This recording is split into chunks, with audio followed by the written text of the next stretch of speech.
എല്ലാവരുടെ എന്താണ് ലൈഫിലുണ്ടാവൂലേ, എന്താ പറയുക, എന്താ ചെയ്യേണ്ടതെന്ന് അറിയാത്തൊരു ദിവസം. അതുപോലത്തെ ഒരു ദിവസമായിരുന്നു എനിക്ക് കേട്ടോ.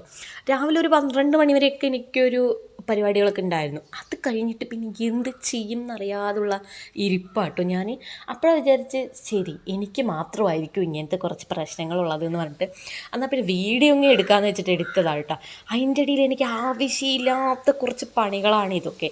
ഞാൻ വെറുതെ വീഡിയോ മാത്രം എടുത്തിട്ട് വായോടച്ചിരുന്നാൽ മതി, ഈ കറങ്ങാൻ നിൽക്കേണ്ട വല്ല കാര്യമുണ്ടോ? വീഡിയോയിൽ കാണുമ്പോൾ ഭയങ്കര രസമായിട്ട് തോന്നും കേട്ടോ. അത് കഴിഞ്ഞിട്ട് എനിക്ക് തല കറങ്ങിയിട്ട് 10-15 മിനിറ്റോളം ഞാൻ ഇരുന്നിടത്ത് തന്നെ ഇരുന്നു.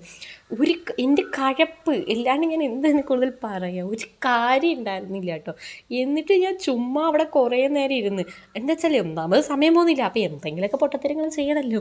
ആ ഒറ്റ കാര്യം കൊണ്ട് ഞാൻ ഇരുന്നു. പിന്നെ നോക്കിയപ്പോൾ സിനിമയൊന്നും കാണാനില്ല. അപ്പോൾ എന്തെങ്കിലും എടുത്ത് തിന്നാന്ന് വെച്ച് ഞാൻ പോയതാണ്. അപ്പോൾ ഉച്ചയായി കേട്ടോ, സമയം 1 മണിയൊക്കെ കഴിഞ്ഞ്. അപ്പോൾ ശരി, ഇതാ ഇത്രയും സാധനങ്ങളും കൂട്ടി ഞങ്ങൾ വിശാലമായി അങ്ങ് ചോറുണ്ടാന്ന് വിചാരിച്ച്. ഇതിൽ ഓൾമോസ്റ്റ് ഉള്ളതെല്ലാം എനിക്കിഷ്ടമാണ്.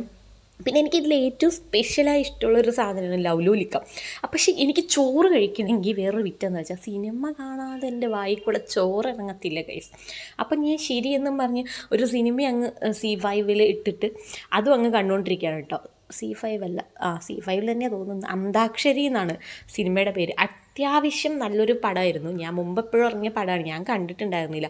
പിന്നെ അതിൻ്റെ ബാലൻസ് ഇരുന്ന് കാണുമായിരുന്നു കേട്ടോ. അപ്പോഴത്തേനും ഏതാണ്ട് ഒരു 3 മണി ഒക്കെ ആവാറായിട്ടുണ്ട്. അപ്പോൾ ഇന്ന് കുട്ടികൾക്ക് 3 മണി വരെ ക്ലാസ് ഉള്ളൂ കേട്ടോ. അത് കഴിഞ്ഞ് പിന്നെ അവർ വന്നാൽ പിന്നെ ഫുൾ എൻ്റർടൈൻമെൻ്റ് ആയിരിക്കും. പിന്നെ എനിക്ക് സമയം ഏത് വഴിക്കാണ് പോകുന്നത് എന്ന് തന്നെ നമുക്ക് മനസ്സിലാവില്ല കേട്ടോ. അത്ര എൻ്റർടൈൻമെൻ്റ് ആയിരിക്കും. ഇതാ വന്നപ്പോൾ തന്നെ ഒരാൾ ഇതാ പിണങ്ങി വന്ന് കിടക്കുന്നുണ്ട്. ട്യൂഷന് പോകാൻ വയ്യാന്ന് പറഞ്ഞിട്ടാണ് കേട്ടോ വന്ന പാടെ വന്ന് കിടക്കുന്നത്. ഒരാൾ പിന്നെ എന്തോ ചെയ്യണതെന്ന് അവനൊരു നിശ്ചയില്ലാണ്ട് ഓരോന്ന് എൻ്റെ അടുത്ത് ഇങ്ങനെ കാണിച്ചത് അവിടെ പോയി കിടക്കുന്നുണ്ട്. അയ്യോ ഞാൻ ക്ഷീണിച്ചേ പറഞ്ഞ് കിടക്കുവാണ് കേട്ടോ. ഇവന്മാർ വന്നു കഴിഞ്ഞാൽ പിന്നെ ബാലൻസ് വീഡിയോ നിങ്ങൾ പ്രതീക്ഷിക്കുകയേ വേണ്ട. കാരണം എന്താ വെച്ചാൽ ഇവന്മാരുടെ പിന്നാലെ നടക്കാൻ പിന്നെ ഇങ്ങനെയൊക്കെ ഇവന്മാരെയൊക്കെ പറഞ്ഞ് ഒതുക്കി ഒരുവിധം കഴിക്കാനൊക്കെ കൊടുത്ത് ട്യൂഷന് കൊണ്ടാക്കിയിട്ട് വന്നിട്ട് എനിക്ക് തലവേദന എടുക്കാൻ തുടങ്ങി. നേരത്തെ എനിക്ക് സമയം പോവാതെയായിരുന്നു. ഇവന്മാർ വന്നു കഴിഞ്ഞപ്പോൾ എത്ര പെട്ടെന്ന് സമയം പോയതെന്ന് എനിക്കെന്നെ ഒരു നിശ്ചയില്ല കേട്ടോ. പിന്നെ വേഗം വന്ന് നല്ലൊരു ചൂട് ചായ, അതാണെങ്കിൽ നല്ല ചൂടായിരുന്നു, എണ്ണക്കൊക്കെ പൊള്ളിപ്പോയി. അപ്പോൾ അതും കൂടെ കുടിച്ചപ്പോൾ ഇന്നത്തെ വീഡിയോ കഴിഞ്ഞ് ഇത്രയേ ഉള്ളൂ. ബൈ.